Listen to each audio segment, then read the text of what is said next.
Salam dalam kebajikan, Waita Tung Tien. Waita Sancai kembali lagi di acara Dua Sisi. Kali ini kita akan membahas Imlek ya, sesuai dengan background kita kali ini ya. Ini kita lagi berada di Kung Miao. Oh, di Kung Miao ya. Kung Miao ya. Iya, di Kung Miao ya. Sekarang di Kung Miao, terus bisa diubah kan? Bisa nih. Mana ke Taisan? Bisa request kita. Kemana lagi? Cifu. Bisa. Nanti gampang. Udah pindah lagi dah. Kita balik lagi. Oke, kali ini kita akan membahas seperti biasa ya tentang hari besar dari agama kita, agama Konghucu, Ya. Confucius. Yes. Yang akan membahas tentang yang lagi hangat nih sekarang nih. Apa tuh? Imlek nih. Imlek Kan nih. kita baru merayakan Imlek ya. Iya. Ceritanya kayaknya habis Imlek ini. Iya. Kita akan telah merayakan Imlek. Terus sekarang ini ada host baru nih. Iya. Kohos. Ya, co-host ya. Yang akan membawa acara lebih kemana-mana ya. Panjang lebar nanti ya. Iya. Bersama siapa ini? Saya Randy Nurwanda. Tahu Randy. Randy Nurwanda. Oke, siap. Oh, ini untuk yang nonton, saya ingatkan lagi jangan lupa untuk menonton acara Imlek Nasional ya. Iya, betul. Yang akan tayang besok tanggal 14 Februari jam 10. Jam 10 ya? Nah, kebetulan nih ketuanya nih. Nih ketuanya ya. Ketua panitianya nih. Itu acaranya bisa ditonton di mana tuh? Di YouTube. Di YouTube Matakin Pusat ya. Matakin Pusat di situ. Ya, oke. Dan untuk Imlek yang sekarang ini kan ini lagi masa pandemi nih ya. Kan sesuai kemarin yang keputusan ketua Matakin juga kan, kalau bisa sih Imlek kita dirayain secara sederhana aja ya. Sederhana aja di rumah masing-masing, jangan tidak berkumpul. Ya. Ke rumah sana keluarga kan. Ataupun ada yang merayakan di litang-litang secara berkumpul gitu ya. Iya, Diusahakan jangan dulu lah, kita usahakan pandemi ini tidak berlangsung secara lama ya. Iya. Bisa video call kan ya. Iya, bisa pakai Zoom gitu. Angpau juga bisa via GoPay ya. Bisa. Banyak lah. Banyak ya via GoPay, via OVO ya. Kita tampilkan GoPay kita. Oke, udah langsung ini udah. Kita ke inti aja. Inti Mau yang bahasannya ya. ya. Inti bahasannya Imlek. Nah, Imlek. Oh, iya? Penjelasan singkat dulu deh. Imlek itu apa sih sebenarnya? Imlek tuh kalender. Oh ya, Kan betul. namanya Imlek. Iya. Kalender ya? Iya benar. Im kalender. itu kan yin bulan. Lek itu ya kalender. Kalender bulan. Berarti kalender Secara bulan. harfiah kalender bulan. Walaupun ngaco ya. Ya. Jadi gini, mungkin maksudnya tahun baru kali ya. Ya, tahun baru. Sinien, Toponien. Jadi begini, tahun baru di dalam kacamata iman ya, perspektif iman kita, karena kita sebagai umat Konghucu, kita memandang tahun baru ini adalah bukan cuman sebatas, maaf ya, tradisi,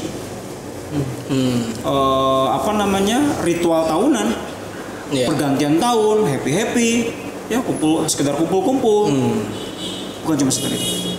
Iya. Karena apa? Saya mau coba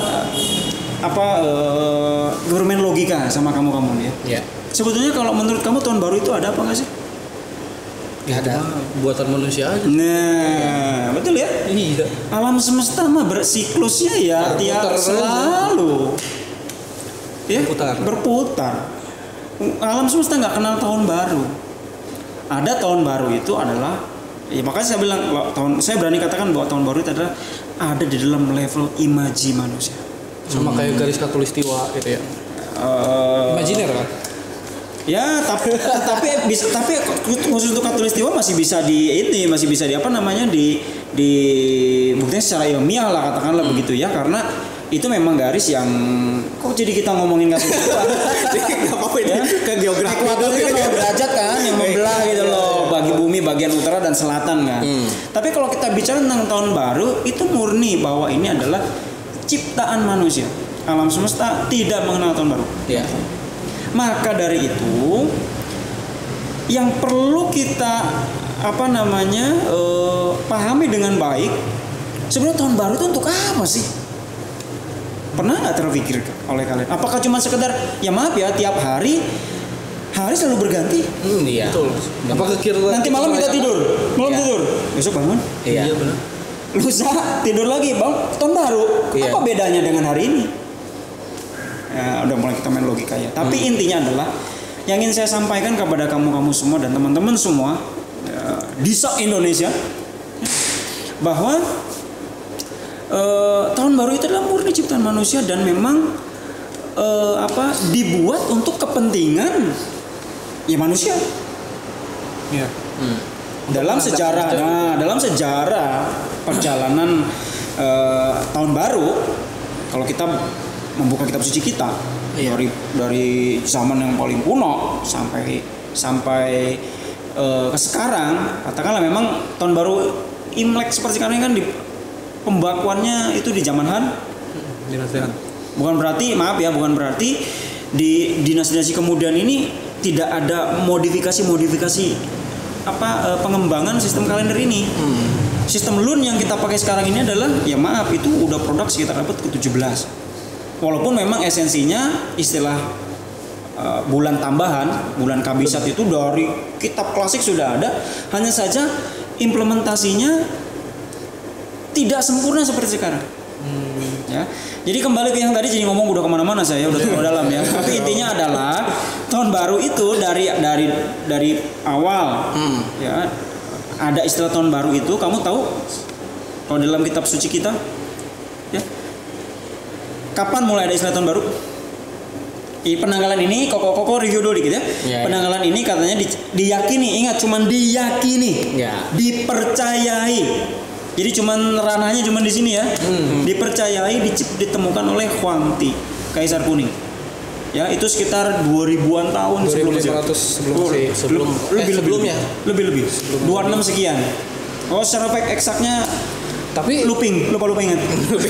Kalau nggak salah penanggalannya Huangti ini kan dia cuma murni penanggalan bulan aja kan, maksudnya belum tidak. Jadi sebetulnya penanggalan Kance itu berarti berdasar kepada 10 batang langit dan 12 cabang bumi. Sebetulnya sudah mengadopsi seperti yang sekarang kita lakukan, hanya saja. Tapi sorry loh, ini cuma sekali percaya loh, diyakini ya. Jadi katakanlah metode bulannya ada 12 bulan ya. Plus penanggalan harinya berdasar gelap terangnya bulan. Itu dari dulu, dari pertama sudah begitu. Hanya saja ada tahun baru, istilah tahun baru itu ada pada saat dinasti Xia. Ya. Dinasti kan pertama di Tiongkok. Nabi kan juga bertitahnya gunakanlah kembali penanggalan dinasti Xia. Ya. Kenapa demikian? Karena gitu. itu dia bertepatan dengan awal musim semi. Udah kamu aja jadi narasumber. Kok jadi host gimana? Gue pura-pura nggak tahu aja ya. Nah, tapi intinya adalah tahun baru sepanjang sejarah ya, adanya tahun baru selalu berubah-berubah. Iya. Ingat ya, zaman Xia, dinasti pertama Tiongkok itu kurang lebih seperti sekarang. Kurang lebih seperti sekarang yang kita lakukan. Masuk ke dinasti kedua, dinasti Shang, itu jatuh di bulan 12 penanggalan kita. Yang seperti sekarang ya, jatuhnya di bulan 12. Dinasti Zhou, di mana dinasti Nabi kita hidup, Nabi Kongzhi, itu justru dimajukan lagi ke bulan 11 dalam penanggalan seperti sekarang. Yang bertepatan dengan itu ya yang kemarin kita bahas itu bukan? Winter solstice. Sama itu. Tongzhi.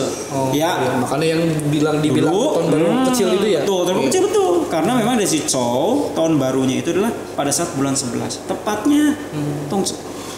Nah, jadi kembali ke pokok bahasan kita tadi di awal, pertanyaan kamu bahwa tahun baru itu adalah murni ciptaan manusia dan digunakan untuk kepentingan ya manusia itu sendiri. Dalam hal ini kalender itu ditetapkan oleh negara. Zaman dulu negara itu adalah kerajaan. Yang nggak jauh dari itu kepentingan kerajaan, tata masyarakat yang tertib agar tercipta suatu pemerintahan yang efektif. Seperti itu. Oke, berarti ini kan maksudnya cuma untuk buatan manusia gitu. Terus kaitannya dengan ritual. Oke. Apa gitu? Apa yang bisa menjadikan Imlek itu kalau bisa dibilang kenapa bisa jadi hari raya umat Konghucu gitu? Bahkan saya pernah ngalamin debat sama orang gini katanya. Konghucu tuh katanya nggak punya hari raya katanya. Konghucu tuh nggak punya hari raya. Kasihan amat. Cuma karena ada Imlek ini dirayakan rame-rame orang Cina, makanya diambil jadi hari raya. Nah gitu. Waktu itu saya masih bingung jawabnya gimana gitu. Nah sekarang coba deh, kan kayaknya banyak nih teman-teman yang di luar ini kena juga nih serangan kayak gitu. Nah cara jawabnya kayak gimana gitu? Kalau Gitu misalnya ya. ditanyakan kenapa bisa jadi ritual agama gitu? Baik. Jadi begini. Di dalam iman kita, jangan ngomong iman deh ya. Kan amat sangat subjektif ya. Tapi di dalam perspektif kita,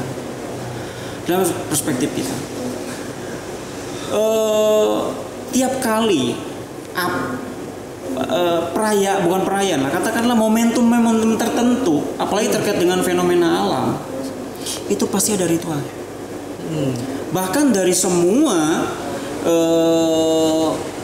hari keagamaan kita, majority adalah terkait dengan fenomena. Saya pernah bilang loh sama kalian, tolong ini juga menjadi syiar buat teman-teman lain ya, bahwa cara kita menangkap keberadaan Tuhan, cara kita menangkap bahasa Tuhan, ya, itu adalah bagaimana kita bisa melihat fenomena-fenomena yang terjadi di sekeliling kita, terutama terkait dengan alam semesta. Lihat bagaimana bumi matahari terbit dari timur, tenggelam di barat. Itu bahasa Tuhan bagi kita. Bukan cuma katakanlah ya memang secara alamiah demikian, tapi itu merupakan karya Tuhan. Ya. Adanya misalkan gerhana bulan, itu pun juga sama. Adanya bulan purnama, air laut naik, itu juga sama cara Tuhan memberikan pesan itu kepada kita. Maka segala hal yang terkait dengan fenomena alam itu oleh para nabi dulu dibuat sebuah ritual, dibuat sebuah ditambahkan sisi dimensi keagamaan di dalamnya, karena memang itu terkait dengan penglihatan para nabi kita terdahulu dalam cara pandang dia memahami kehidupan ini dengan melihat gejala-gejala alam semesta. Bahkan kalau dalam agama kita dikatakan bahwa nabi-nabi purba dulu itu adalah bagaimana dia membaca tanda-tanda di langit. Tanda-tanda di langit. Kalau bahasa kita itu disebut Tianwen. Tian itu kan langit. Bisa juga Tian Tuhan, lihat konteks. Tapi kalau ngomong Tianwen itu dalam konteks ini adalah Wen itu kan bahasa sastra. Jadi sebenarnya dia lihat di fenomena-fenomena yang terjadi di langit gitu. Rasi bintang, jalannya seperti apa, ya. Kemudian terangnya bulan seperti apa, itu yang dia tangkap. Kemudian dituangkan ke dalam sebuah ajaran-ajaran luhur dan mulia yang di dalamnya tentu saja adalah hal terkait juga dengan peribadahan dan ritual. Maka itu tidak bisa dipisahkan. Ya, termasuk juga tahun baru ini. Masalahnya, kenapa tahun baru yang sekarang kita rayakan itu persis sama seperti apa yang dulu pernah disabdakan oleh Nabi Konghucu. Yang memang cikal bakalnya itu dimulai pada zaman dinasti Xia. Tahun baru itu dikenal baru sejak dinasti pertama di Tiongkok, itu dinasti Xia. Itu baru tahun baru, sebelumnya nggak ada. Jadi penanggalannya udah penanggalan aja, tapi nggak ada istilah tahun baru. Barunya ya. Ada tahun baru itu dapat saat dinasti Xia, yaitu persis kurang lebih seperti sekarang yang kita lakukan. Jadi jatuhnya itu akan pada saat akan tiba musim semi. Akan tiba ya. Akan tiba musim bukan musim semi. Karena apa? Saya udah tahu nih jawabannya nih. Karena tahun baru kita. Tahun baru ini nggak pasti di musim masuk di semi. Ya, kan ada yang pas sebelum musim dingin besar sama Li Shui itu pada saat hari pertama hujan turun. Itu kayak gitu loh. Itu ada rentang waktunya dan itu nggak pernah keluar dari itu gitu. Dari sekitar 20 atau 21 Januari sampai 18 atau 19 Februari. Jadi Imlek yang seperti tahun baru Imlek seperti sekarang nggak akan lewat dari itu. Makanya salah kalau misalnya ada orang bilang di Cina itu katanya Imlek itu Harvest Festival katanya, musim semi gitu. Itu berarti salah dong. Berarti bukan harvest, mungkin maksudnya harvest, apa? Harvest tuh panen loh. Iya. Kalau dia sebutnya emang begitu, Harvest Festival. Di Cina itu katanya, bahkan katanya waktu itu ada orang yang debat, katanya saya ini tinggal di Cina katanya. Orang Indonesia bilang ke saya ini orang Cina. Cina glodok kali ya bagaimana? Nggak tahu dah. Saya itu waktu main ke Jakarta kan gitu. Enggak, dia di orang Indonesia cuma tinggal di Cina katanya. Katanya dia di Cina itu katanya nggak ada perayaan agama gitu. Kalau misalnya Imlek ya ini musim semi gitu katanya. Katanya Imlek kan nggak jatuh pas di musim semi ataupun tidak selalu gitu kan. Perbedaan budaya. Kalau misalnya jatuhnya di tahan itu kan musim seminya aja belum datang, apa yang mau dirayain gitu, bener nggak? Kalau misalnya di Ichuan tadi, musim seminya udah lewat gitu, apa yang mau dirayain gitu kan? Nah, gitu. Jadi intinya adalah ya bahwa tahun baru seperti sekarang itu begini, yang perlu kamu tahu, terutama generasi muda Mamuju nih. Sebetulnya apa yang menjadi himbauan Ketua Umum Matakin ya, Syekh Budi Santoso Tanwibowo, maupun juga arahan dari pemerintah ya terkait dengan perayaan tahun baru kita yang seperti sekarang, nilai kesederhanaan ya kan, kekeluargaan dan lain sebagainya. Itu memang hakikat Imlek yang sebetulnya seperti itu. Ingat ya, saya kemarin udah bikin tulisan tuh sisi lain makna tahun baru Imlek. Mungkin di website Matakin udah di-publish. Saya katakan bahwa ini ya, tahun baru Imlek sejatinya nilai utama yang ada di situ itu terkait dengan apa? Budaya, semangat kerja keras, kerja ya. Kedua, kesederhanaan. Ketiga adalah efisiensi. Berarti hemat dong? Iya. Kenapa demikian? Ingat, zaman Nabi Gongce tahun baru jatuhnya di musim Gongce tadi dingin. Musim dingin orang masih bisa bertani? Enggak. Bisa. Jadi dia semua rakyat itu dan negara dalam hal ini ya, kerajaan, mereka makan pakai apa? Makanan yang ada di lumbung, stok pangan mereka. Stok. Jadi nggak bisa bercocok tanam, nggak bisa. Maka kalau tahun baru dilakukan pada musim dingin, yang ada adalah pemborosan. Paham ya? Iya. Maka Nabi Gongce menganjurkan pakailah penanggalan dinasti Xia. Kenapa? Dinasti Xia itu memakai patokan Chengye, bulan pertamanya itu adalah saat akan tiba musim semi. Iya. Ya, seperti sekarang ini patokannya. Nah, bahkan kalau misalkan pakai filosofi, wah ini dalam sekali. Tapi kok nggak mau ngomong dalam-dalam lah. Tapi intinya adalah ada seorang tokoh Neo-Konfusian namanya Cusi. Ini tokoh zaman Song. Beliau membuat tafsir ayat ini tuh bagus sekali. Dia pakai apa? Perumpamaan ya. Jadi pakai filosofis bahwa dibilang kalau bulan-bulan kamu perlu tahu ya, bulan-bulan yang ada dalam kalender kita ya kan kalau Gregorian atau Masehi kan Januari, Februari, Maret, April sampai Desember kan. Kalau kita itu pakai 12 cabang bumi. Ya, jadi istilah-istilah 12 cabang bumi. Nah, bulan 11 itu disebutnya bulan Ce. Bulan 12 itu bulan Chou. Bulan 1 itu bulan In. Maka kalau misalnya nanti ketemu huruf Ce, huruf Chou, huruf In, khusus untuk berbicara tentang kalender itu berarti bicara tentang bulan 11, 12 dan bulan 1. Cusi mengatakan bahwa saat Cien, dalam ini langit membuka, katakanlah memulai bekerja, mempersiapkan segala sesuatunya, aspek-aspek yang ada di langit. Jadi dibilang pada bulan Ce, bulan 11. Tepatnya sebenarnya kita ngomong Tongce, winter solstice. Saat bagaimana fenomena alam malam dan panjang tidak sama. Jadi lihatnya itu, oh iya berarti ini langit sudah mulai preparation untuk menuju kebaruannya. Tahun baru. Paham ya? Ya. Bulan berikutnya terkait dengan bumi.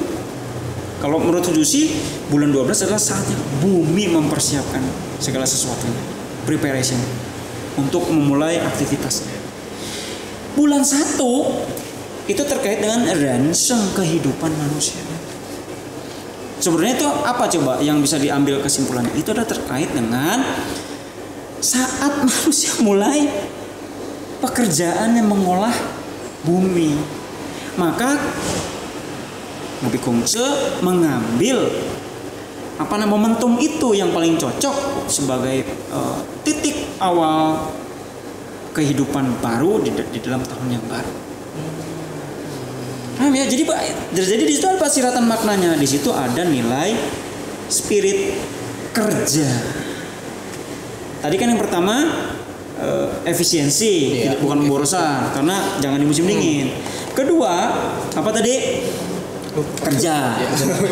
Yang ketiga, nah kamu nanti silakan baca ayatnya. Nabi Kongcu itu bersabda bukan cuma sekedar masalah pakailah penanggalan dinasti Xia, bukan itu saja. Kongcu bilang pakailah kereta zaman In. Zaman In itu satu dinasti sebelum Zhou. Kereta zaman dinasti In itu adalah kereta yang semua bahan materialnya dan termasuk ornamennya terbuat dari kayu. Ya itulah kereta. Ya memang kereta cuma dari kayu, kok rodanya juga dari kayu zaman dulu kan. Kalau zamannya Nabi Kongcu ya, Randy ya, Arsa, itu sudah banyak aksesorisnya. Zaman Zhou itu bahkan kereta itu ornamen pakai batu giok, batu kemal itu mahal sekali. Lagi-lagi apa masalah nilai kesederhanaan di situ ada. Paham ya? Iya. Pakailah topi dinasti Zhou. Topi raja, topi resmi kerajaan dari zaman Huangdi katanya sudah ditemukan. Katanya. Ya, masuk dinasti pertama Xia, Shang sampai Zhou itu berubah-ubah bentuk topinya. Nabi Kongcu ngambil contoh yang paling bagus menurutnya itu adalah dinasti Zhou. Kenapa? Karena topi kerajaannya Zhou itu di bagian depannya ada penutupnya. Kayak tirai. Ada manik-manik dari jade dan lain sebagainya ya. Batu jade ya. Ini ada tali pengikatnya dan di sini ada semacam kayak kalau sekarang tuh kayak earphone kali ya, ada penutupnya. Itu punya kesan lagi kata Nabi Kongcu. Maknanya apa? Maknanya adalah jangan mempercayai hal-hal yang sifatnya fitnah. Jangan mendengar kata-kata yang nggak benar. Jadi maknanya apa di situ? Maknanya adalah kembali ke nilai-nilai kesusilaan. Ini Imlek itu dalam loh maknanya. Jadi bukan cuma sekedar kamu mengelaborasi, hei warna merah, weh sukacita, weh angpau, weh ganti tahun, weh musim semi. Sorry itu sih. Berarti arti sebenarnya tahun baru Imlek itu kesederhanaan dan kesusilaan. Ya, susila, sederhana. Ya tidak boros kan? Kerja keras. Ya, malah terbalik ya sama yang sekarang. Ya, sama yang sekarang. Poya-poya gitu boros-boros gitu kan. Baju baru. Maka tadi saya katakan kan, sebetulnya apa yang menjadi himbauan itu walaupun nggak ada Covid, sih emang harus begitu. Emang harus begitu. Iya. Begitu ya. Iya kan? Iya.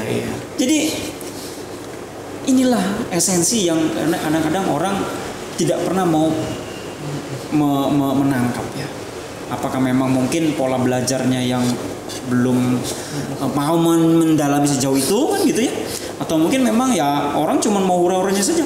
Ya kemungkinan itu. Iya, soalnya sekarang ini kan banyak rame gitu yang klaim sana sini bahwa tahun baru Imlek itu pakai tanggal ini, punya agama ini, punya siapa. Kalau punya agama ini pasti keliru. Kalau misalnya agama di luar Konghucu ya keliru. Ya tapi kalau misalkan terkait dengan saya nggak mau jadi orang yang katak dalam tempurung. Sorry. Dalam sejarah peradaban Chonghua atau budaya Tiongkok atau bangsa Tionghoa. Kalau bicara tentang Chongqiao itu kan istilahnya agama atau ajaran leluhur lah ya.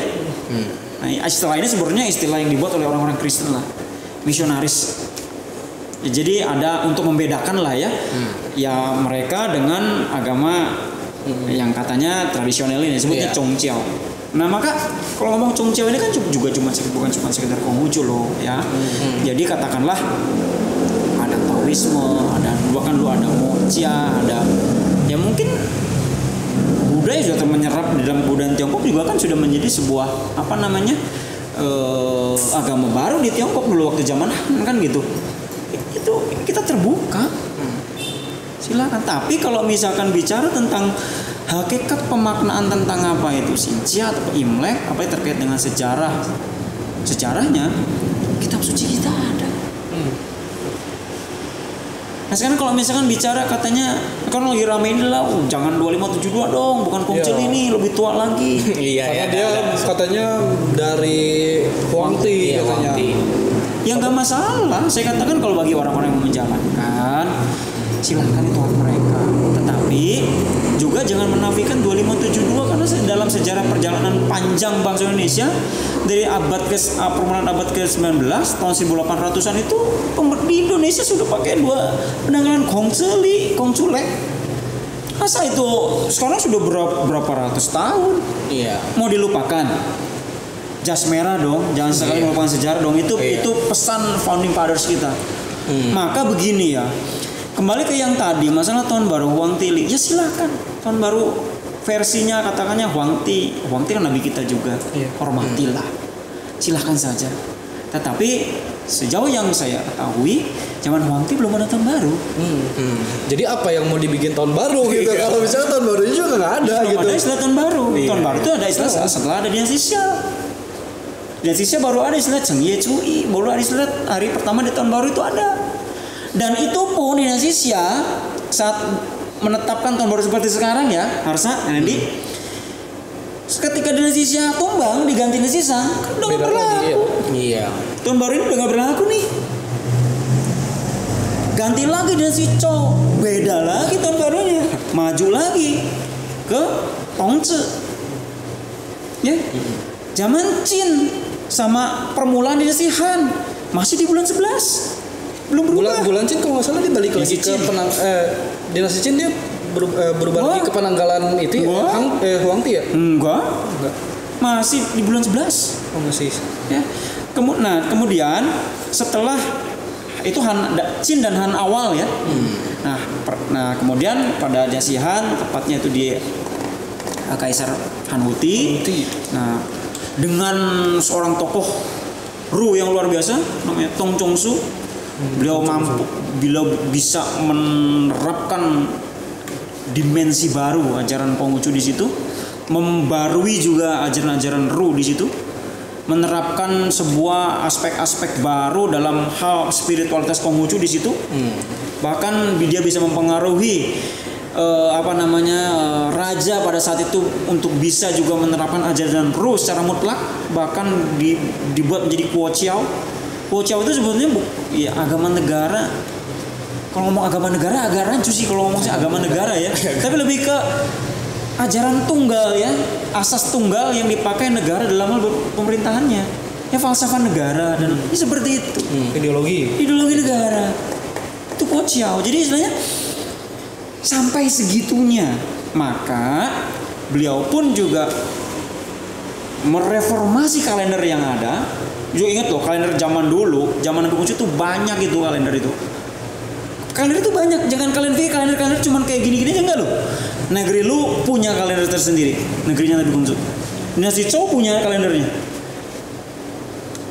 Ya, banyak sekali, maka dinasti Qin sebenarnya punya kalendernya juga. Han awal juga punya kalendernya. Maka saat Han Wuti direformasi, ya, ditetapkanlah yang kurang lebih seperti sekarang, balik ke zaman Xia dulu dengan menambahkan istilah Taichu. Jadi asal kalender Taichu. Nah, jadi bayangkan kalau kira-kira kalau misalkan itu ya lagi-lagi ini kan ada saya bilang peran Han Wuti juga besar. Tong Chongsu juga ada perannya. Nabi Kongzhi ya jelas juga ada perannya. Dinasti Xia memang adalah dinasti pertama yang menerapkan tahun baru seperti sekarang. Jadi istilahnya ya emang Nabi Kongzhi juga kan nggak pernah mengklaim bahwa dirinya yang membuat. Aku hanya meneruskan tidak mencipta. Tetapi maaf, kalau tanpa ada peran Nabi Kongzhi yang bersabda seperti itu, apakah kira-kira orang-orang seperti Tong Chongsu maupun Han Wuti bisa terpengaruh? Belum tentu. Dan tahun baru sekarang yang seperti sekarang ini apakah bisa seperti sekarang? Belum tentu. Karena apa? Tahun baru sampai sekarang ini adalah tahun baru yang sudah tidak laku pada zaman dulu. Jadi mohon deh, jadi semua juga punya persepsi. Namun khusus kita ya umat Konghucu ya seperti yang tadi saya sampaikan. Apalagi kalau bicara tentang Indonesia, konteks Indonesia. Silahkan cek ya keputusan yang dikeluarkan oleh Departemen Agama tahun 46 itu departemen yang 8 bulan setelah Indonesia merdeka itu yang dibangun tuh, yang dibikin. Membuat sebuah keputusan ya tahun 46 ya. Bahwa hari raya emang benar sih, emang itu syariat Tionghoa ya gitu ya. Itu ada tahun baru Imlek, Cengbeng, hari wafat Nabi Konghucu, hari lahir Nabi Konghucu. Nah sekarang kalau ini dua udah jelas ini. Jadi yang dimaksud agama itu agama apa sebetulnya? Ya jadi istilahnya tolonglah jas merah lah, jangan sekali melupakan sejarah. Kita dilarang gontok-gontokan, kita jangan berantem sesama kita. Iya. Ya kita sesama apalagi yang apa ya? Kita sebangsa, Iya, sebangsa. setanah air, ya satu saudara, satu tumpah darah. Ngapain sih ribut-ribut ngeklaim sana sini, klaim ini itu? Iya. Udahlah rayakan saja sama-sama. Kalau you memang misalkan merayakan ini sebagai sebuah budaya, silakan. Ini kan tema kita dua sisi tuh. Iya, dua sisi. Silakan, ambil sisi yang itu berarti. Iya. Tapi jangan serta-merta ketika kamu melakukan atau merayakan tahun baru sebagai budaya, kamu petang-petang bilang ini hari raya sekedar budaya dan tradisi. Sorry. Iya. Ya jadi gitu loh ya. Jadi istilah begitu tolonglah. Jadi silakan kalau misalnya mau klaim bocengli lah. Iya, boceng. mau ngeklaim tahun barunya mengikuti Tradisi, silakan. mengikuti yang apa sih Huangti Ya. kan, mau mengikuti dinasti Xia. mau dinasti apa. Chin udah nggak mungkin dong. Dinasti Xia yang pasti Nggak, sekarang. soalnya ada yang mengklaim kemarin itu Chin. bilang katanya setelah pada saat dinasti Qin ini dia menggunakan penanggalan Huangti. Nah itu saya juga bingung itu dari mana gitu kan. Enggak lah. Ya jadi istilahnya sama-sama saling menghormati. Iya. Silakan gitu mau Tapi ngeklaim apa tapi khusus untuk Indonesia ini tolong. Hari raya itu tidak ada hari raya etnis sebetulnya. Iya. betul. Tapi saya juga menghimbau kepada teman-teman semua, saudara-saudara saya umat Konghucu dimanapun Anda, ya jangan larang juga saudara-saudara kita mungkin yang sudah tidak beriman Konghucu untuk merayakan Imlek, silakan dong. Iya, benar. Kecuali dia merayakannya menggunakan agamanya sendiri. Ya pakai. Ya sekarang menurut saya sih begini ya, ketika itu menjadi sebuah apa ya, kalau cuma ranahnya privat sih silakan. Iya silakan. Tapi kan sekarang pada prakteknya enggak privat dia. Ya. Ada yang Ya bagaimana seandainya begini saja, saat ada perayaan misalkan ya hari raya keagamaan tertentu, kita bikin ibadahnya di Litang sini, di Litang Bogor. Iya. Bagaimana kira-kira respon orang-orang atau orang yang beriman? saya sebagai umat aja kayaknya nggak mau. Jadi sebetulnya begitulah, intinya silahkan. Iya. Silahkan, kita jangan berantem deh. Iya. Seperti ini Silakan hanya klaim, saja tapi jangan lupakan sejarah. jas merah Iya. dong. Iya. Jangan Indonesia lupakan apa kita yang orang buat- mana? Apalagi kalau misalnya kita selalu apa-apa rujukannya Tiongkok main di Tiongkok main di Tiongkok di Tiongkok. Emang kita tinggal di Tiongkok apa? Kita di Indonesia, kita punya sejarah itu yang tidak boleh dilupakan.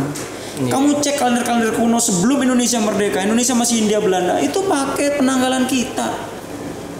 Pakai ada istilahnya Gongculek.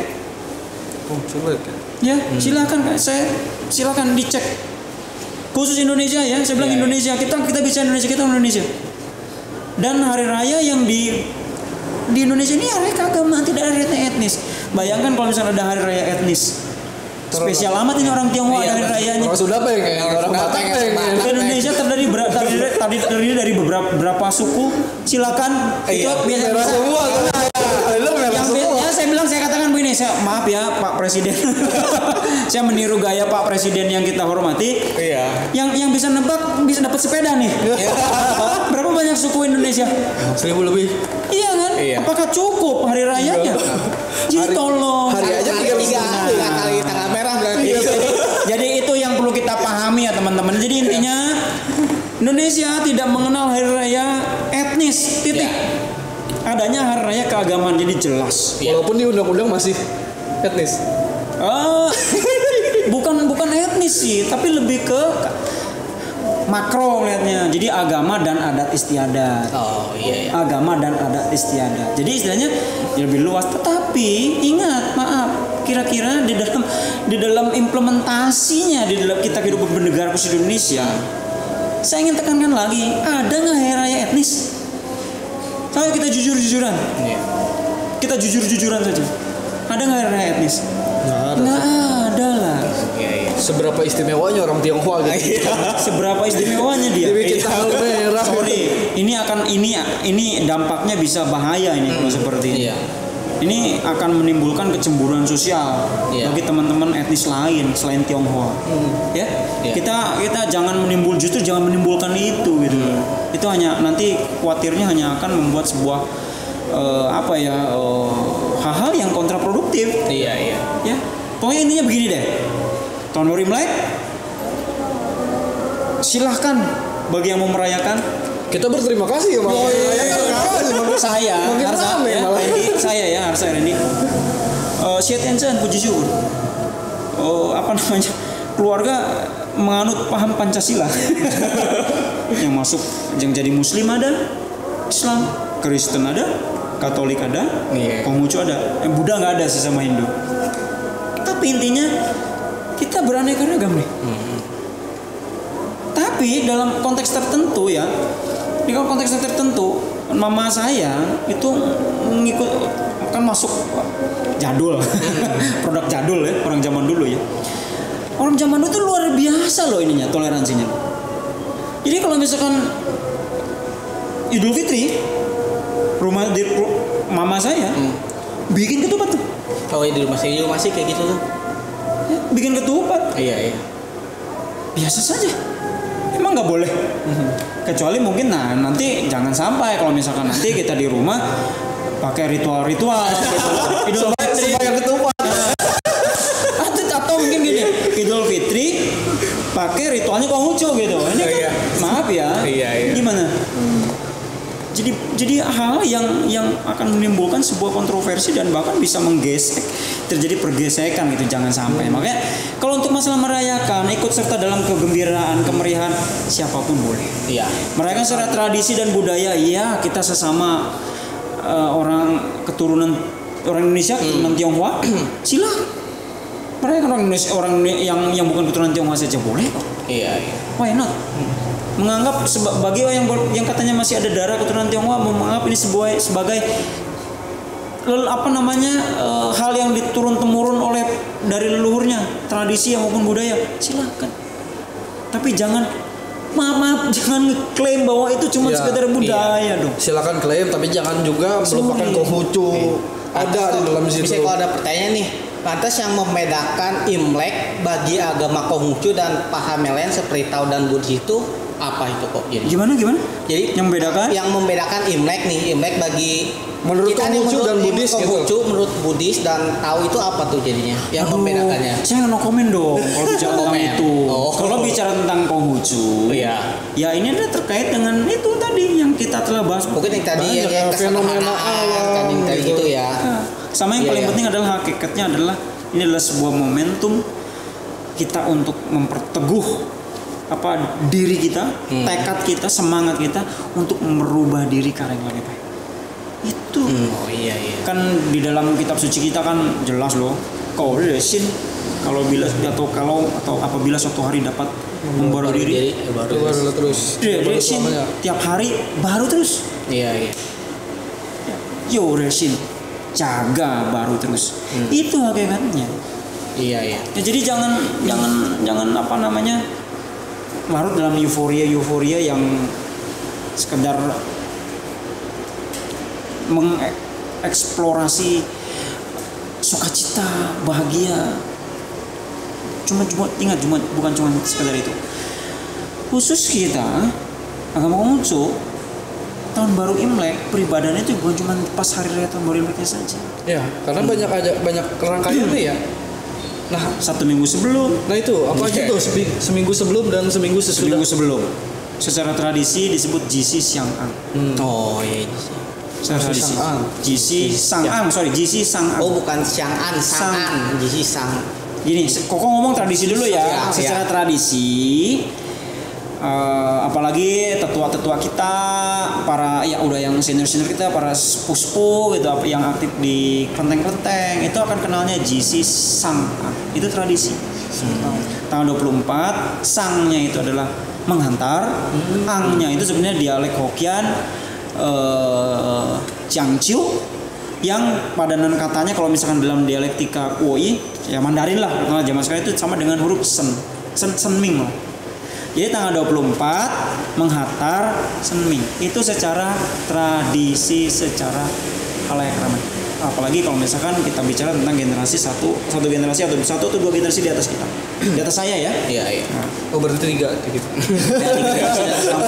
Angkatan papa, betul, angkatan papa, angkatan kong gitu. Itu mereka kenalnya itu.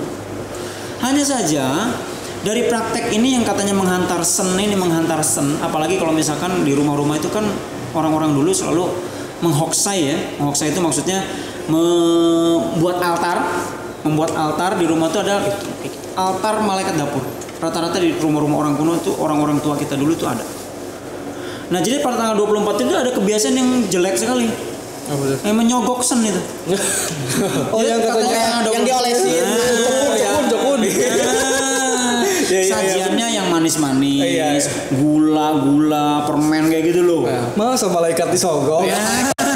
Malaikat aja disogok gitu. Nah, itu karena maka khusus untuk peribadahan kita di oleh para Changlao siese kita dulu itu menambahkan sebuah frasa baru. Bukan cuma sekedar GC Sang-ang atau Erse Song Wang atau Erse Song Sen, bukan. Tapi juga ada istilah baru sekarang itu ditambahkan makna baru Erse Sheng An. Erse berarti 24, Seng itu naik, An itu selamat. Tanggal 24 menaikkan apa yang naikkan? Doa. Atas keselamatan yang diterima di sepanjang tahun. Gitu loh. Implementasinya apa? Aktualisasinya. Kan bukan cuma sekedar doa apa. Iya. Kalau wujud bersyukur, berbagilah kepada sesama. Kenapa ada dikaitkan dengan dapur, malaikat dapur kan gitu. Ingat, kita bisa selamat, bisa hidup sepanjang tahun ini. Salah satu indikatornya kita bisa apa? Bisa makan. Dapur yang ngebul. Maka ada sebuah ungkapan rasa syukur kepada hal-hal terkait dengan dapur. Dalam hal ini adalah Chaosen, malaikat dapur. Jadi ini fix ya, khusus untuk kita spirit untuk apa namanya yang tadi apalagi sogok menyuki itu jelas sangat dilarang. Gak ada berarti ada. Siapa yang bikin itu Pak? Tapi masih ada. Masih ada tuh. Iya, masih ada yang ya, jangan dong. Gitu. Ya justru yang sembahyang cokun katanya kan. Ya. Betul, sembahyang cokun itu ada. Dari zaman purba itu ada. Tapi dia menggambarkan sembahyang cokunnya ini ngoles madu. Iya, ngoles madu. Gua tahu siapa itu. Bagaimana kalau kita tampilkan? Jangan. Itu nyogok namanya. Tahu itu. Masa nyogok. Jadi itu 1 minggu sebelum.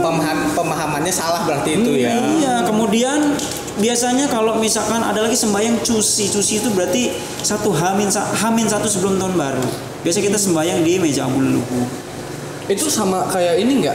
Biasa kalau di keluarga saya nih H-1 tengah malam gitu pergantian tahunnya itu sembahyang gitu sekeluarga. Iya. Sama seperti itu atau enggak? Banyak versi. Cuci itu kan tutup tahun kan? Betul. Cuci itu jadi perpindahan ya.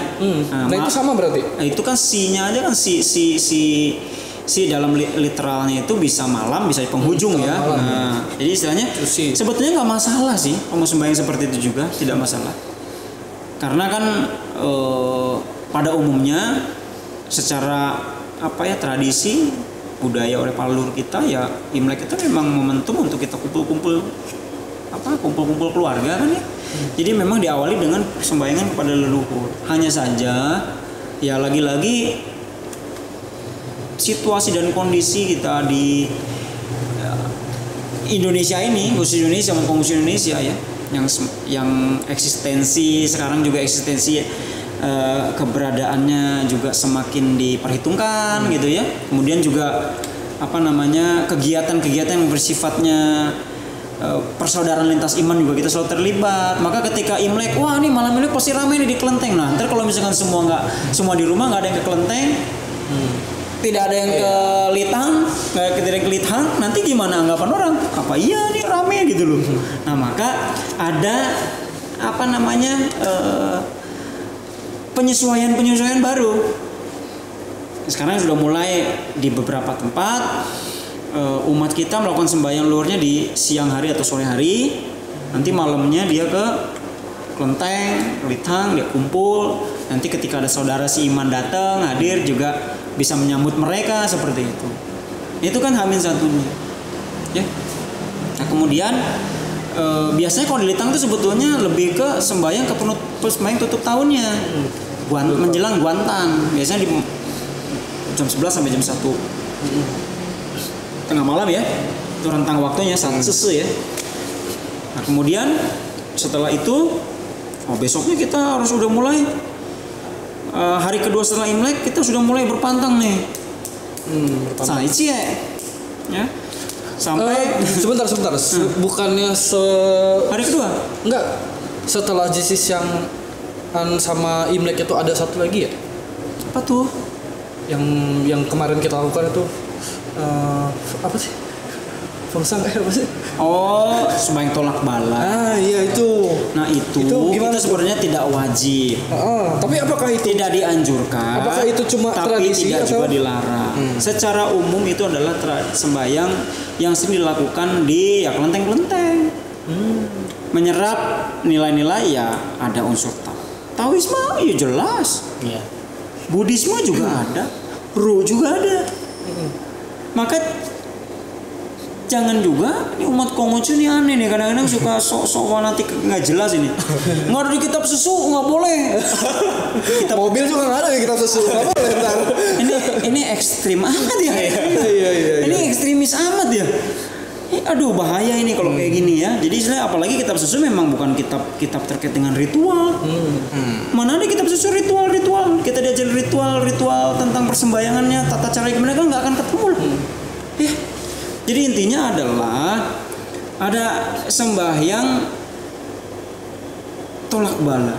Kalau misalkan kalau dalam perspektif Taoisme itu disebut ciswa. Ya. Jadi menyembahyangi, kita sembahyang agar terhindar dari malapetaka lah. Intinya begitu, dari bencana. Ini terkait dengan lagi-lagi kepercayaan. Tapi ini juga merupakan warisan luhur daripada leluhur kita, jati diri kita. Ya ini terkait dengan Ciong dan lain sebagainya. Ya Ciong, soalnya yang datang sembahyang itu yang Ciong. Ciong ya? Betul. Jadi ya karena memang ada kajiannya. Ya kita tidak bisa menafikan itu.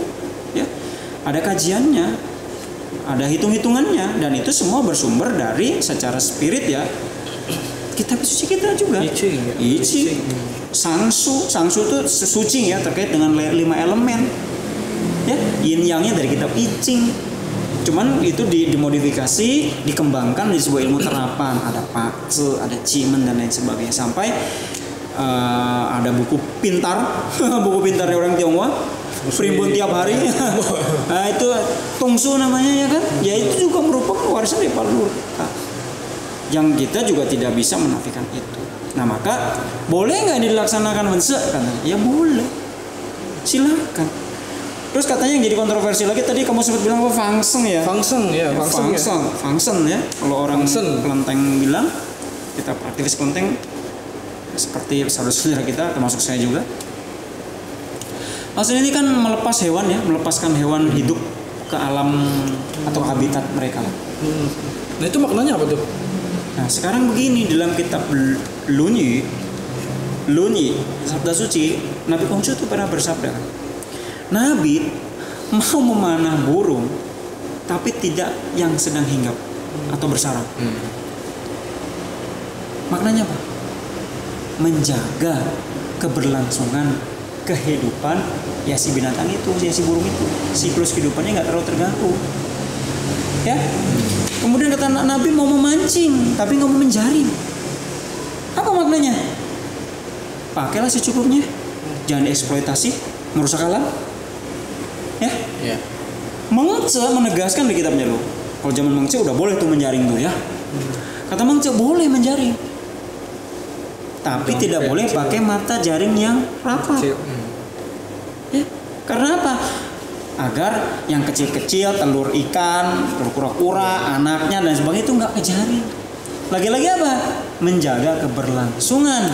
Tapi menarik sih ini Keberlangsungan, sorry nih belum selesai. Keberlangsungan siklus kehidupan, kehidupan ini makhluk ciptaan Tuhan ini yang ada di air. Maka maknanya apa sebenarnya? Itu dan meluaskan kebajikan kita. Ajaran Nabi Konghucu itu, kamu kalau misalkan masuk ke kelenteng-kelenteng itu biasanya kalau di altar Nabi Konghucu suka ada tuelian. Tuelian itu sanjak kanan kiri, ya. Itu suka ada tulisan Te Pei Tian Ti, kebajikannya selaras dengan langit bumi, maksudnya dengan alam semesta. Berarti apa? Ajaran kebajikan Nabi Konghucu itu semua terkait dengan keharmonisan, keselarasan dengan alam semesta. Alam semesta emang cuma manusia doang.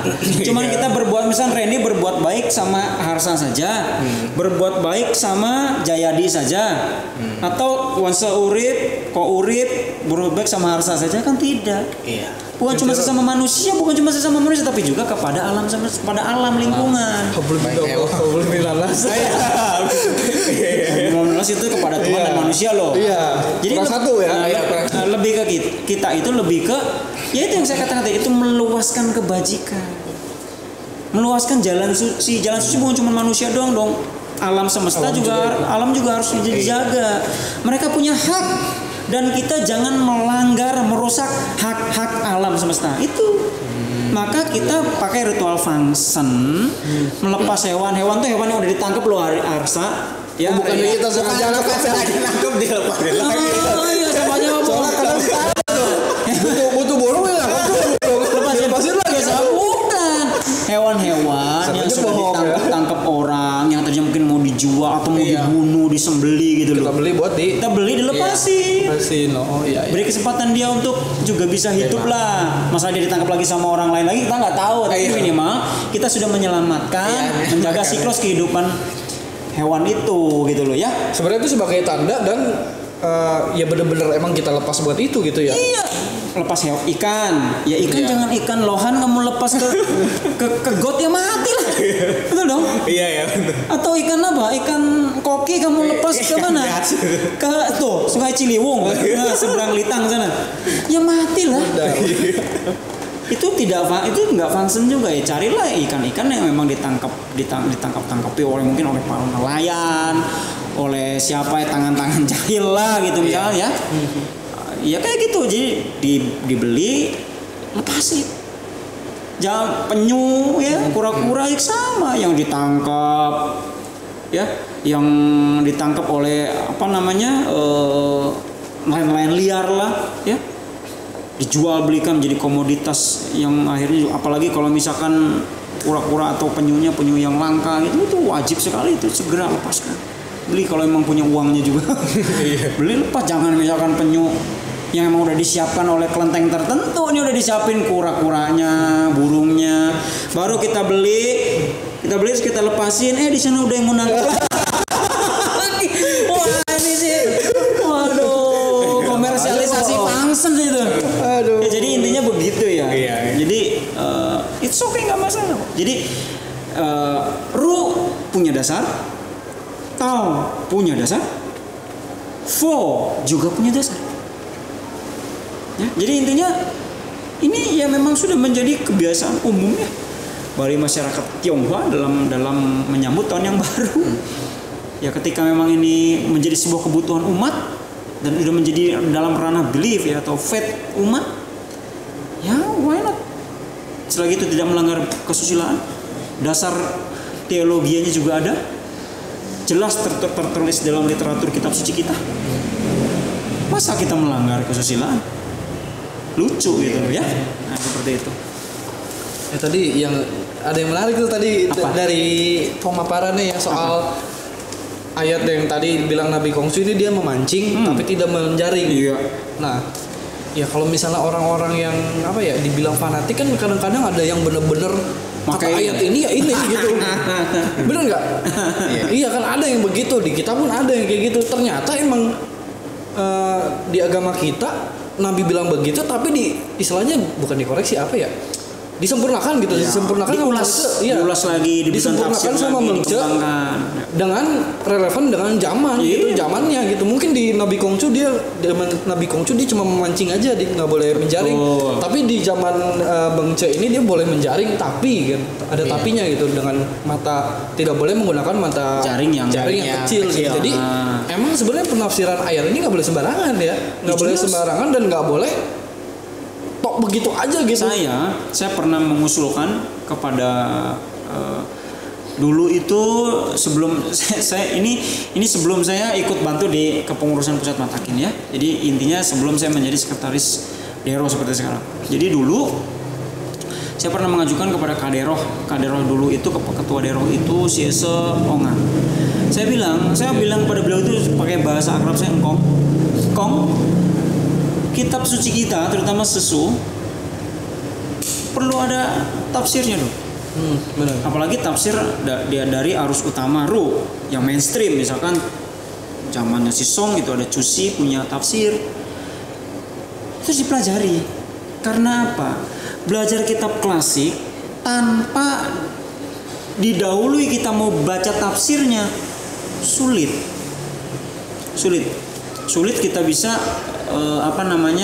memahami konteksnya. Iya, konteksnya tuh apa, dalam hal apa, dalam waktu apa. Ini hati-hati. Bayangkan, saya pernah beberapa kali mendengar langsung di beberapa pelayanan agama kita ayat yang sesungguhnya tidak ada relevansinya malah dia sampaikan untuk ya kebutuhan ceramahnya. Iya. Soalnya di Pakin juga pernah gitu, saya ke satu Pakin ngedengar ceramah sampai dalam hati kok bahas ayatnya gini gitu, kok kayak nggak gini deh. Kayaknya nggak gini deh. Walaupun emang secara harafiah di ayat begitu dia bahas seperti itu, tapi kayaknya kalau misal dikaitkan dengan zaman sekarang kayaknya nggak gini gitu. Banyak. Ya makanya memang itulah ya belajar kitab suci, apalagi kitab-kitab klasik ini kan huruf-huruf kuno. Huruf kuno itu bukan masalah huruf kunonya kan ya oke lah udah dimodernisasi dengan huruf yang sekarang ya. Namun grammar ya atau gramatikanya itu mengacu kepada bahasa kuno. Jadi bukan bahasa modern, susah. Dulu itu bahkan boleh dibilang kosakata di dalam kitab suci kita itu kosakata amat sangat sedikit sekali, sedangkan sekarang itu istilah-istilah bahasanya selalu pakai kosakata. Jadi itu saja sudah menjadi sebuah kesulitan ya, apalagi dengan perkembangan bahasa yang juga semakin berkembang, istilah-istilah baru semakin berkembang, istilah-istilah hal-hal baru yang juga memakai huruf lama. Yang sebenarnya itu konteks zaman sekarang tuh ini loh, ternyata di zaman dulu ternyata konteksnya beda. Nah makanya hal kayak gitu juga perlu dipahami. Maka kembali sebenarnya kita kan tadi bahas tentang bagaimana sabda Nabi Kongce ya di Lunti dan juga ajarannya Mengce gitu, kitab Mengce ya terkait dengan ritual function tadi ya yang kita bahas, bahwa sesungguhnya dasarnya adalah kita menghargai hak-hak alam. Ingat pola pikir Ru itu harus berdasar kepada 3 hal: Tian, Ti, Ren. Tian itu ada taunya, Ti itu ada taunya, Ren itu ada taunya. Tian berarti Tian tahu, jalan berarti jalan ketuhanan, spiritualitas. Ti terkait dengan bumi dan juga alam. Ti tahu berarti jalan yang memang harus kita selaraskan dengan hukum-hukum itu. Kalau Tian tahu berarti kan jalan yang mesti kita jalankan selaras dengan hukum-hukumnya. Ti berarti selaras dengan hukum-hukum ini. Ya. Sama manusia jelas patokannya Ren, beri kebajikan, kemanusiaan, cinta kasih.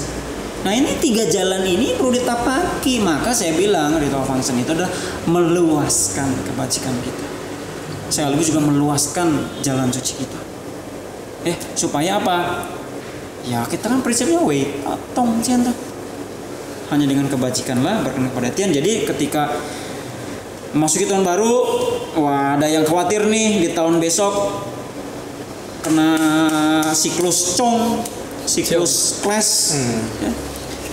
Bentrok. Saya termasuk orang yang percaya ciong. Terserah Anda bilang kok jadul ya. Tapi dengan catatan saya percaya ciong, tapi ciong bukan jadi tidak boleh menghambat kita. Iya. Paham ya? Iya. Ciong itu ada, tapi bukan berarti karena ada ciong itu menghambat kita. Iya. Catat itu, quote itu sama kamu. Iya. Kalau cong itu ada nggak? Ya ada dong. Ada. Perlu diwaspadai tapi tidak boleh.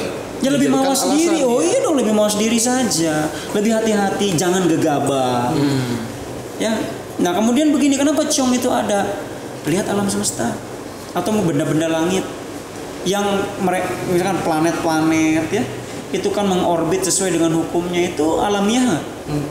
Ya, alamiah. Dia dia tidak melanggar, sulit dikatakan bisa melanggar hukum Tian loh kalau mereka mengorbit gitu aja. Tapi di suatu waktu ada disharmonis nggak dalam fenomena alam semesta? Nah itu buktinya ada. Ciong itu berarti planetnya ciong. Emang ciong itu artinya apa? Kok tanya sama kamu? Nah Yona, sekarang kamu ngomong ciong artinya apa? Tidak selaras. Bukan. Ciong itu bentrok, clash. Bentrok. Iya, tapi padahal dunia. Kan gue bilang clash. Iya. Cong atau ciong, kalau bahasa Mandarin kan cong. Itu cong ya. Jadi itu tuh clash, bentrok. Jadi disharmonis lah. Jadi dalam siklus kehidupan kita, ya pastilah nemu ada di mana disharmoni terjadi dalam kehidupan kita. Kamu pernah merasakan itu? Pernah. Nggak mungkin dong. Life is never flat. Betul dong? Iya betul. Mana ada hidup kita aman-aman aja? Pret, nggak percaya saya. Iya betul. Betul dong? Iya. Nah maka cong itu ada. Maka kita harus ya siasati itu dengan kita bermohon, ya, minta perlindungannya, dan yang paling penting sesungguhnya adalah bagaimana kita dalam kehidupan ini memupuk kebajikan, melakukan pungte, berderma, mengasihi sesama. Nah, itu poin-poin penting yang perlu kita lakukan dalam kehidupan sesuai dengan perintah Nabi Agung kita. Ya? Oke, setelah Fengsan Imlek. Nah setelah Imlek ada apa lagi? Imlek Geng Tikong, Cincangkung, Cingcengkong. Itu sebenarnya tanggal 9. Oh 9 harusnya. 9 lah, karena 9 itu memang angka yang yang menyiratkan angka gaib itu. Angka gaib, angka jadi simbol dari Cian. Kenapa? Ya sempurna. Tidak bisa dibagi sama. Intinya yuk dikali berapapun totalnya tetap 9. Iya. Itu tanggal 9, maka orang Koko selalu berani katakan coba tanggal 8 menjelang tanggal 9. Mana ada? Berarti 2 hari dong. 8 dan 9. Nggak ada. Tanggal 9. Karena apa? Sembahyang itu kan katanya dilakukan tanggal jam 11 kan. 11 malam 23 kan. Sampai 01.00. Ingat. Sistem waktu jam menurut hitung-hitungan kita atau secara umum misalkan dari Tiongkok beda dengan jam yang ini. Ini kan satu hari ada berapa jam? 24 jam, ya kan? 24 jam kan? Kalau kita terbagi ke dalam 12 ruas waktu. Lagi-lagi cabang bumi. Paham ya? Mulai dari ce itu berarti ce itu paling awal. Jadi dari jam 23 sampai pukul 01. Jadi kalau menurut waktu kita jam 11 malam itu sudah masuk besok hari. Kalau kita kan jam 12 lewat 01 detik. Iya. Jadi baru masuk hari baru. Kalau penanggalan kita pukul 23 itu sudah masuk hari baru. Jadi saat Keng Tikong dilaksanakan tanggal 23, catat nih ya yang nonton nih, catat nih, ini banyak kok keliru. Tanggal 23 itu tanggal 9. Jam 23. Jam.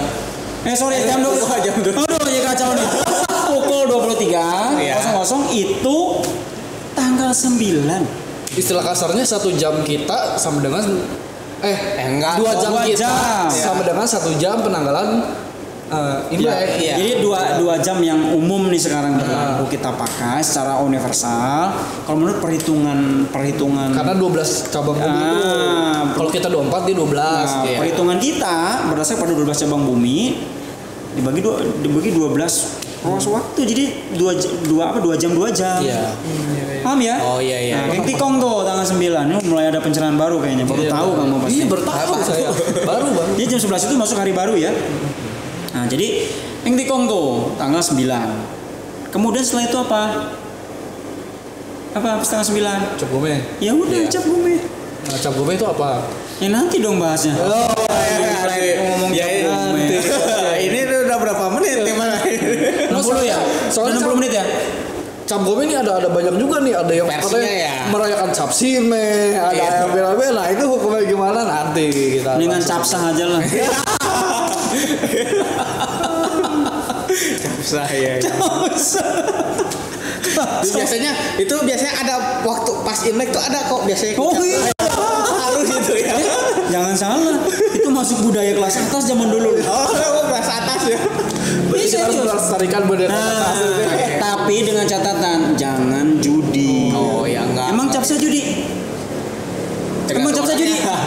Ya kalau nggak ada yang diteprakin mah enggak. Nah, Kan kita yang jadi judi itu, yang jadi judi itu apa? Taruhannya. Iya benar. Benar. Kalau nggak ada taruhannya apa?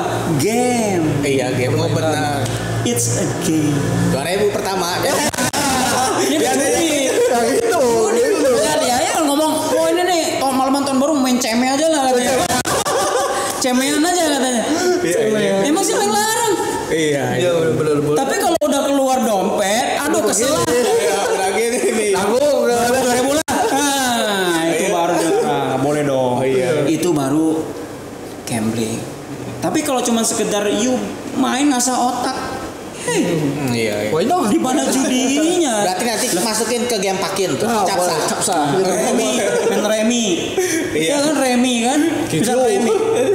Siapa yang larang? Iya. Lo udah ada bridge aja menjadi olahraga. Iya. Hei. Coba olahraga berhitung ya. Iya kan, jadi jangan ini deh. Gitu loh. Ya kita jangan terlalu cepet gitu loh. Kecuali memang pakai taruhan ya. Itu taruhan yang jelek itu loh.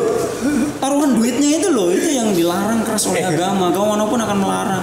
Suka berjudi kata Mengce itu bentuk salah satu indikator menjadi manusia yang puthau, yang pusyau, tidak berbakti. Jelas lo Konghucu menegaskan itu. Tuh haram berarti itu. Sampai ya.